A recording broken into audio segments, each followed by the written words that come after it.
ஆதியாகமம் அதிகாரம் 10. நோவாவின் குமாரராகிய சேம், காம், யாப்பேத் என்பவர்களின் வம்ச வரலாறு.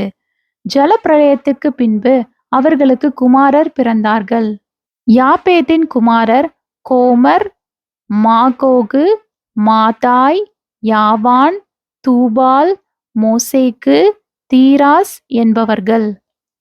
கோமாரின் குமாரர் அஸ்கினாஸ், ரீபாத்து, தோகர்மா என்பவர்கள். யாவானின் குமாரர் எலிசா, தர்ஷீஷ், கித்தீம், தோதானீம் என்பவர்கள். இவர்களால் ஜாதிகளுடைய தீவுகள் அவனவன் பாஷையின்படியேயும் அவரவர்கள் கோத்திரத்தின்படியேயும் ஜாதியின்படியேயும் வெவ்வேறு தேசங்களாய் பகுக்கப்பட்டன. காமுடைய குமாரர் கூஷ், மிஸ்ராயிம், பூத், கானான் என்பவர்கள். கூஷனுடைய குமாரர் சேபா, ஆவிலா, சப்தா, ராமா, சப்திகா என்பவர்கள். ராமாவின் குமாரர் சேபா, தீத்தான் என்பவர்கள். கூஷ் நிம்ரோத்தை பெற்றான். இவன் பூமியிலே பராக்கிரமசாலியாயிருந்தான். இவன் கர்த்தருக்கு முன்பாக பலத்த வேட்டைக்காரனாயிருந்தான். ஆகையால் கர்த்தருக்கு முன்பாக பலத்த வேட்டைக்காரனான நிம்ரோத்தை போல என்னும் வழக்கச் சொல் உண்டாயிற்று. சினேயர் தேசத்திலுள்ள பாபேல், ஏரோக், அக்காத், கல்னே என்னும் இடங்கள் அவன் ஆண்ட ராஜ்யத்துக்கு ஆதிஸ்தானங்கள்.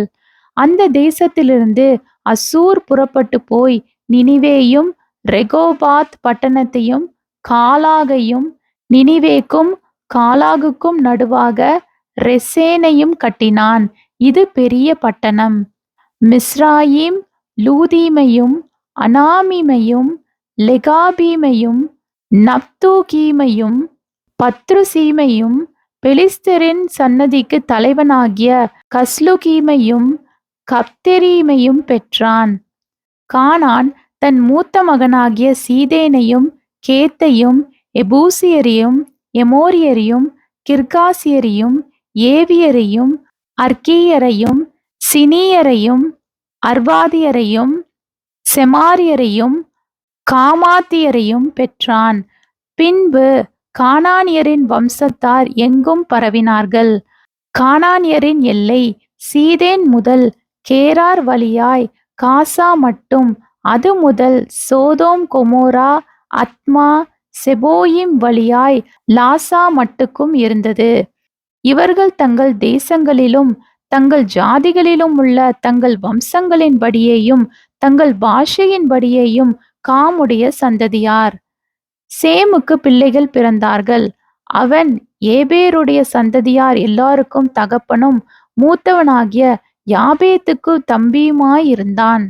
சேமுடைய குமாரர் ஏலாம், அசூர், அர்பக்சாத், லூத், ஆராம் என்பவர்கள். ஆராமுடைய குமாரர் ஊத்ஸ், கூல், கேத்தோர், மாஸ் என்பவர்கள். அர்பக்சாத் சாலாவை பெற்றான். சாலா ஏபேரை பெற்றான். ஏபேருக்கு 2 குமாரர் பிறந்தார்கள். ஒருவனுக்கு பேலேகு என்று பெயர், ஏனெனில் அவனுடைய நாட்களில் பூமி பகுக்கப்பட்டது. அவனுடைய சகோதரன் பேர் யொக்தான்.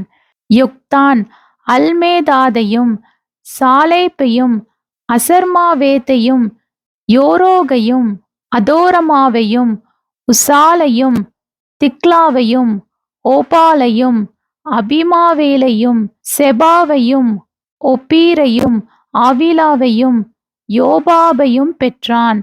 இவர்கள் அனைவரும் யொக்தானுடைய குமாரர்.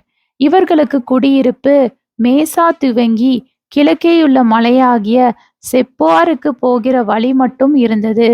இவர்கள் தங்கள் தேசங்களிலும் தங்கள் ஜாதிகளிலும் உள்ள தங்கள் வம்சங்களின்படியேயும் தங்கள் பாஷைகளின்படியேயும் சேமுடைய சந்ததியார். தங்கள் ஜாதிகளிலுள்ள தங்களுடைய சந்ததிகளின்படியே நோவாவுடைய குமாரரின் வம்சங்கள் இவைகளே. ஜலப்பிரளயத்துக்கு பின்பு இவர்களால் பூமியிலே ஜாதிகள் பிரிந்தன.